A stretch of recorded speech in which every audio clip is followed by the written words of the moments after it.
Hi there. Hey. It's really nice to chat with you. I've been hearing a lot about your film for a while now, and it's one of those films that I think Canadians really really love, from what I've heard even so far before it's even released.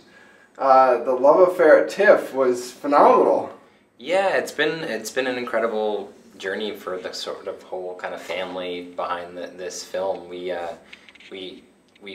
finished the film almost a year ago and premiered at Cannes, and it's been a bit of a whirlwind since then through TIFF and kind of 29 countries, 45 festivals, and now we're gearing up for our sort of theatrical release, and we actually get to share it with Canadians across the country now. And I mean, so after that time, now when you speak about it, has it changed how you talk about it? Because I mean, for you as a director, coming through this and taking it from short film to feature, how do you look at it now versus then maybe? Yeah, I think when I started out, I wasn't sure how people would respond to it. I worked so hard on this film, and I really believed that we'd made something special, but you don't know if people are going to connect with it. So I think it was bringing it out into the world was a very nerve-wracking experience to see how people were going to respond, and it has been so positive that I feel like the pressure goes off after a while, and you can speak much more candidly about things, and it's been really fun, and to get sort of comfortable with your own film in a way, and it's like it's okay, it's been nice. So in terms of the actual beginning of all this, obviously the short film came first. How did you envision it from the start? Like, what was the seed of this idea?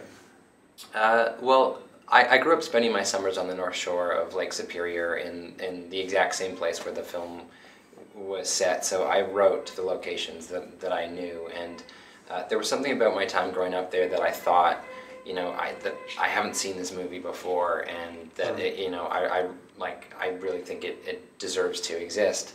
And it was these long summers that we were up there, and you end up with these kind of friendships of convenience where you meet people you wouldn't have otherwise, and you're up there without a lot of parental supervision in particular, and you're really left to your own devices to kind of push boundaries and get up to a lot of ruckus. And it was so exciting to push off and explore such a beautiful place, and at the same time, it's a very challenging time in life as well that comes with it's a great deal of its own drama and inner turmoil.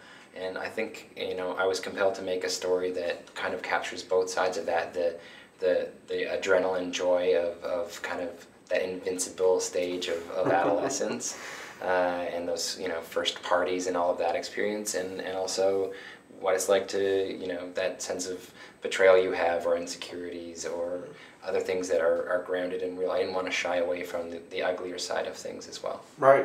Which, I mean, I think is one of the things that really defines the film, is the fact that it's so true to the destructiveness, I guess, of youth in so many ways.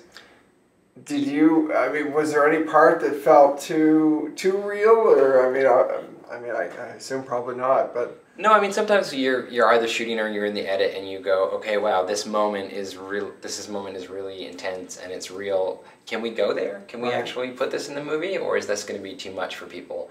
And I think our rule was not, if it's real, if this is something that we experienced growing up, that it was true, then it belongs in the movie, and that we have to trust that people are going to come along for that ride with us. I think there is this destructiveness to adolescence, and I think part of it is when you're growing up, you're part of figuring out who you are is pushing out and figuring out where the boundaries in your world are, and you don't have a lot of agency. Your parents kind of control your life in a lot of ways, but destruction is a very powerful tool, and it's very easy. You can wreck things much more easily than you can create things, and I think that's why that's kind of the first impulse that's explored, because it's a chance to have some agency, even if it's through negative means, and it's only through growing up that later on you learn that being constructive and developing relationships and building bridges is actually much more rewarding. Right. And I'm sure you've spoken to this at length, but your 3 stars, I mean, how did you find them? Because, I mean, my understanding is that it was all very natural in terms of how they were acting and telling the story, because they were two of them were not actors previously. Is that right? Yeah. So I mean, to me, having grown up there, I knew that the two kids that I wanted to play, the sort of cousins who were the local boys, I knew what those kids walked and talked like growing up, and I knew there was no way I was going to find some 14-year-old actor in the city to come up and inhabit that role. Nobody has that level of craft at that age. Right. So it became important to me to go up and actually find kids who were my characters and convince them to be in the movie. And so it was a very long casting process that involved going to every high school and the mall, handing out flyers, posting ads on Kijiji and Craigslist. And, it was actually through Kijiji that we ended up finding Nick Cividino, who just won a Canadian Screen Award for his performance. Yeah. And, I mean, I love the fact of him talking about the fact that it was basically him just living a summer, essentially, is what you guys were filming, except that, of course, you had some dramatic interspersions there in the story and everything else. But I love that he was basically just living this. Yeah, I mean, to me, I wanted to make a story that was both very much a movie in the conventional sense, so we as an audience, we watch it and we know we're in a movie and we get to follow that arc that feels familiar and like a movie with a real and engaging story, but that also had a bit of a looseness to the performances and a freshness and an authenticity to them that maybe we're not so used to seeing in scenes in films that are so very scripted at every single beat. Right. So to have that little bit of looseness and freshness, I think led to a spontaneity and an energy that the film has. And when you were filming, I assume you guys were just, I assume you had a script, but how much of it was just winging it? Yeah, I mean, we never, I wouldn't say that we ever really just, winged it in terms Right. of going out and being like, well, what are we going to do today? Right, It was more like we had very specific, because the story is too well, plotted out specifically to get away with that.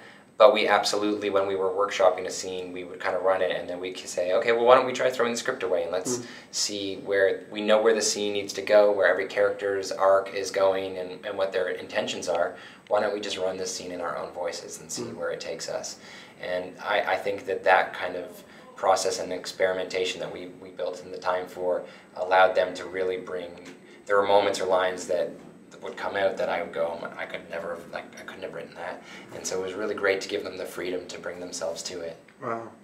So then, in terms of the cinematography, at what point did you realize the visual style you were going for? Because it really looks like a postcard. I mean, obviously there's not what I call grimy bits, but there's parts that are grungier and certainly more real and kind of the back corners of any town. But at the same time, then you've got these cinematic vistas. So how did you decide that was going to be part of the film? I knew this space so intimately, and my biggest concern going in was it's so beautiful and magical up there. Am I going to be able to capture that on film? Am I going to be able to do that? But there was also, I think what attracted me to setting this particular story here was that place is both this beautiful kind of romantic postcard view of nature on one hand, but these jagged granite cliff tops and this lake that can whip up into storms like an ocean has this potential for violence beneath it. And that tension, I felt like, really related well to what's going on with these kids who are pushing up against these boundaries and constantly taking risks and can whip up into their own storms. And so there was that kind of dichotomy in nature that I thought was really interesting that I wanted to explore and use to back up what's happening with the kids. That's awesome. Well, I mean, it plays out beautifully. I mean, it's incredible to watch the scenery and everything else with the characters kind of mingling together, I guess you could say. Thank you. I guess the only other thing I wanted to know about this film is when you've talked to people after they've seen it, were you surprised by what some people took away from it, or was it always just rewarding to know that people were so enthused about what you created, or what's your reaction been to other people's reaction, I guess? It's been fascinating to see how people react to the film.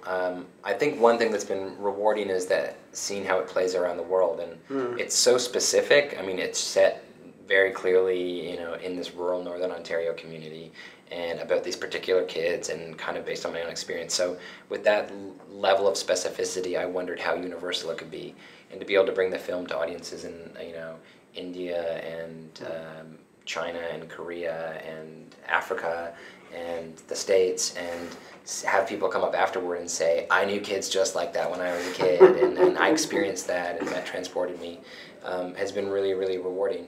But there are also total surprises. People will come up and have interpreted things or experienced things that you haven't really thought of yourself, and that are actually there for people to find. But I think more than anything, what's been nice is that if you, when you look across the board, almost every single idea that you have, somebody grabs it and pulls it out, and it's really rewarding as a filmmaker, and also gives you a lot of trust and faith in the audience. You know, when you're in the edit, you're wondering, oh, is this going to be too opaque? Like, do we need to make this more obvious, or do we need to, you know, because you're trying to make that viewing experience work.